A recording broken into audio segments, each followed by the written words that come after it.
What's up? It's Brayden from Nbbmxcrew. I'm doing a bike check on my BSD TrailorPark BMX. It's all custom. Start from the top, work our way to the back.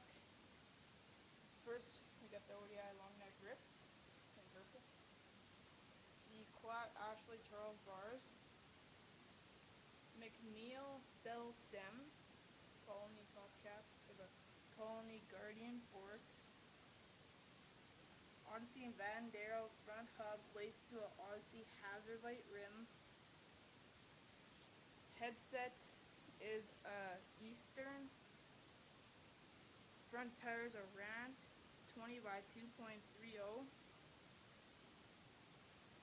The seat is in a Clat non-padded slim seat. For cranks, I got the Clat Timbolt cranks. And for sprocket, I got the Bit 25 tooth in gold.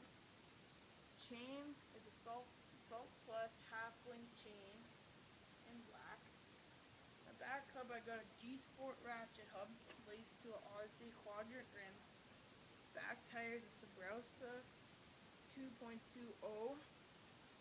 My pedals are Shao Conspiracy flatbed pedals in purple. And my frame, of course, is a BSD TrailorPark frame. Got this frame a couple days ago. Feels solid, love it, would recommend it. Please rate, comment, subscribe.